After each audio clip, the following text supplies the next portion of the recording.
We had a fantastic week here on Seattle Seahawks today, and it was all because of you guys for making it possible. Over 200,000 viewers throughout the week for our NFL draft coverage, over 20,000 viewers for our live shows that we did, and on top of that, 360-plus new subscribers, a part of the Seahawks Today family. We appreciate you guys, and we're not stopping there. We're trying to reach our next milestone of 52,000 subscribers here on Seahawks Today. For the latest happenings on your favorite team all off-season long, we're talking rookie minicamps, OTAs, counting you down to training camp and more. This is the place to be. Subscribe now for free to Seattle Seahawks Today, and we'll get started with today's show.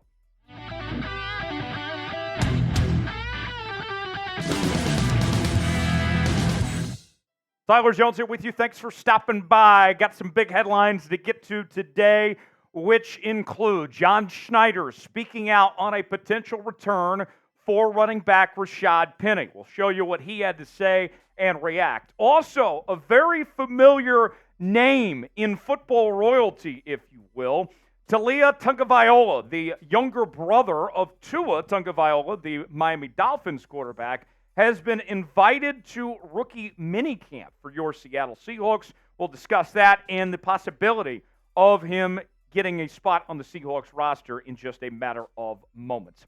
Let's begin with Rashaad Penny. The former Seahawks running back spent last season with the Philadelphia Eagles and now is available in free agency. He had a visit with the Seahawks prior to the draft, and John Schneider was asked during the draft about the visit and the possibility of bringing Penny back into the mix in Seattle, and this is what he had to say. Sure, we had him in, talked with him. Good to see him again. He's such a great person. Yeah, it's a possibility. So you're saying there's a chance, huh? Now, putting this into context, if you go back and look at what the Seahawks did in the draft, they did not select any running backs. They did sign a couple of UDFAs, but nonetheless, that door remains open for this possibility for Rashaad Penny to come in.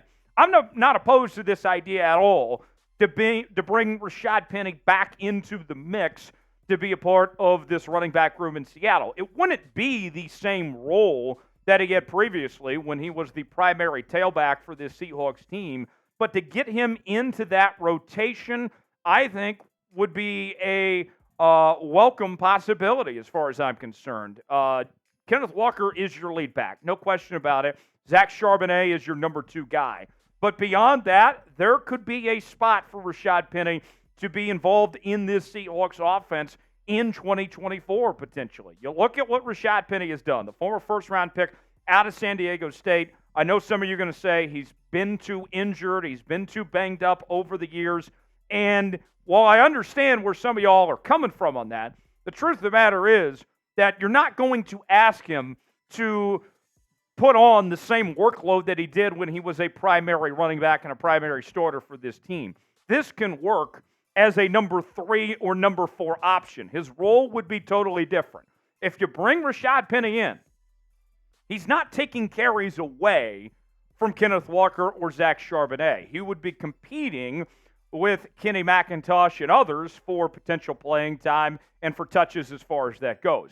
What you need to know when it comes to Rashaad Penny, the last time we saw him in a Seahawks uniform was back in Week 5 of 2022 when he suffered a season-ending broken fibula. The job was then given to Kenneth Walker III, and he never gave it up from there.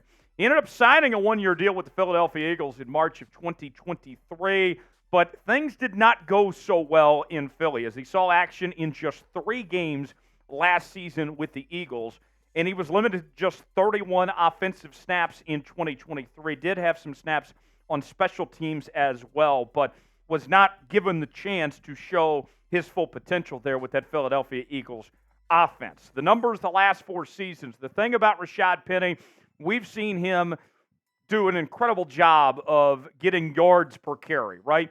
6.1 in 2022, 6.3 in 2021. He's shown the flashes that he can be really good. And that's all the Seahawks need is just the flashes. They don't need him to be the primary ball carrier.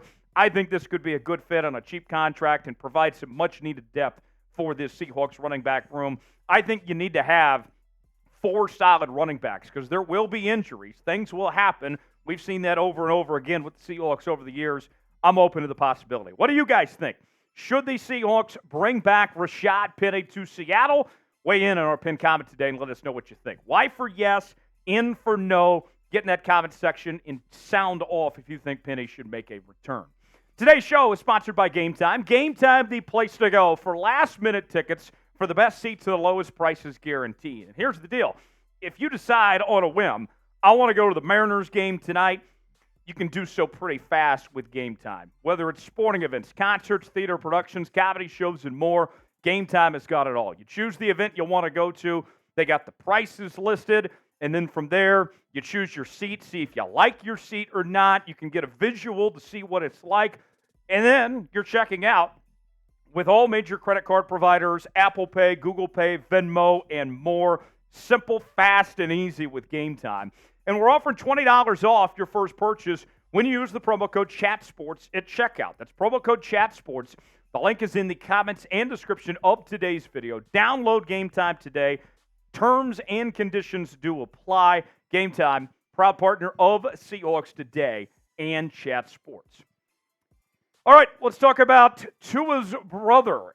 That would be Taulia Tagovailoa, former quarterback of Maryland. He is getting an invite to rookie minicamp. Now, let's make one thing clear just before we go any further. It's an invite. They did not sign him as an undrafted free agent. The Seahawks are giving him the chance to compete and then potentially could sign him from there. A little background on the little bro here.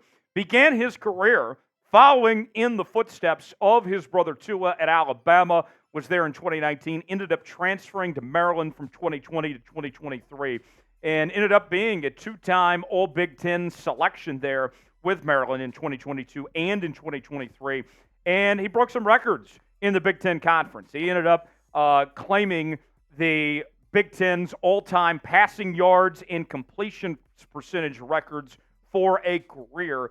And I'll say this, it was partially, I think, a big reason why he set those records was the extra time he got. Remember the COVID year and all that, so that kind of inflated his statistics, if you will. And the truth of the matter is this, he is not his brother, right? His brother was a Heisman contender, a top 5 draft pick, and he never lived up to the billing, kind of like his brother, right? Which was going to be tough to do because his brother was one of a kind, right? And I'll say this, there were certain guys like him that benefited from those COVID years where those numbers got inflated. Realistically, if we're going to be honest here, he should not be the Big Ten's all-time leading passer in completion percentage leader. It just happened to work out that way based on longevity of him being there. His statistics over the last 4 seasons, 30 touchdowns last year, 11 interceptions, over 3,300 yards in 2023. In 2022, threw for over 3,000 yards, 22 touchdowns, and 8 interceptions. The scouting report, he's got impressive velocity in short ranges, a tough competitor who plays to win, very similar to his brother in that sense, where it's not a lack of heart by any means. Arm strength is near average, not great there. Footwork can be staggered at times, and he is a bit of an erratic decision maker. So we'll see. I don't hate giving him the invite, giving him the chance to compete and see if he can prove himself, to see if he belongs. But I would actually be very surprised if he ends up making this roster when it's all said and done for the Seattle Seahawks here. You think about this, okay? The Seahawks did not draft a quarterback. They did end up signing Chevin Cordero out of San Jose State as a UDFA, so he has the leg up to be the QB3 at the moment. But my expectation is that when the season begins, the Seahawks will do what they've always done in the John Schneider era for the most part, roll with 2 quarterbacks on the active roster with Geno Smith and with Sam Howell, but we'll see if Taulia can prove himself. So let's ask you, should the Seahawks sign Taulia Tagovailoa as a UDFA after rookie minicamp? What do you guys think? You make the call in the comment section. Let us know what you think. S for sign, P for pass. for continuing Seahawks coverage throughout this offseason. Lock us in. Subscribe now for free. YouTube.com/Seahawks TV. More content. We're not slowing down by any stretch of the imagination. We'll see you next time right here on Seahawks Today.